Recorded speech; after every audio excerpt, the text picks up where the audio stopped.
নিজ জেলা শেরপুর, উপজেলা নকলা। আমার পড়াশোনা আনন্দমোহন কলেজ, ইসলামী ইতিহাস ও সংস্কৃতি বিভাগ। আর এখান থেকে বিটেড করার পর 1 বছর মাঝখানে গ্যাপ ছিল, তারপরে বছর আমার এই কলেজের সাথে আমার পরিচয় টিচার হিসেবে। যাই হোক, 2025 ব্যাচের সকল শিক্ষার্থীকে আমাদের এই সবুজ সবল কলেজ ক্যাম্পাসে সুস্বাগত।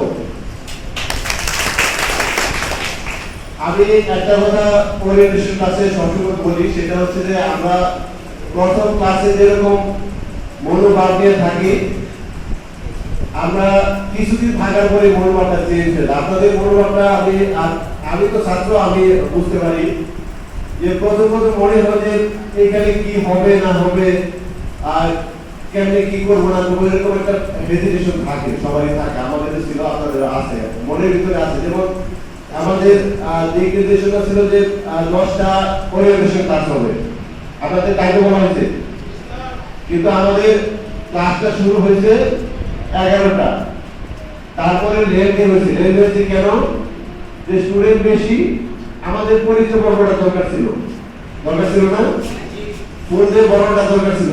এই দরকারে আমাদের লেনদেন হবে, এটাই স্বাভাবিক, আর এটাই আমাদের পরীক্ষা। তো যাই হোক, আমি আশা করব আমরা প্রথমে যেটা বলবো সেটা হচ্ছে যে এই কলেজে যারা ভর্তি হয়েছে এই কোর্সে, আমার জানার মতে আপনাদের যে অনেক ভালো স্টুডেন্ট আছে, অনেক মন্দ স্টুডেন্ট আছে, আপনাদের মতো আপনাদের লেভেলের স্টুডেন্ট আছে, কিন্তু এই কোর্সটা করবে এই দিক নির্দেশনা তাদেরকে কেউ দেয়নি, অথবা নিজে যারা নিজে চিন্তা করে বিভিন্ন নিয়ম দেখে ভর্তি হয়েছেন। আপনারা অনেকে বলেছেন যে আমরা খেলাধুলার স্বার্থে, খেলাধুলার তাগিদে খেলাধুলা করছি বিধায় এইখানে ভর্তি হয়েছে। আসলে বিষয়টা এরকম না। বিষয়টা হচ্ছে যে আমরা একটা কর্মসংস্থানের দরকার, তাই নয় কি?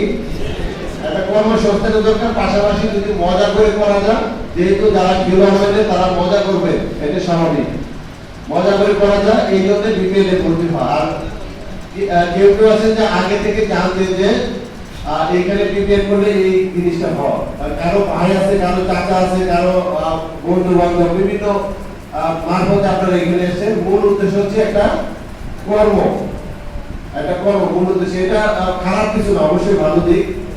তো আমি আমাদের এই উদ্দেশ্য ছিল টিচার হবে, এই চিন্তা ভাবনা কখনো ছিল না, চিন্তা ভাবনাটা অন্য কিছু হবে এরকম ছিল। কিন্তু এখানে ভর্তি হওয়ার পরে মনে হচ্ছে যে যদি এই বিভাগে টিচার হইতে পারতাম, মানে এই কলেজেই না, আমি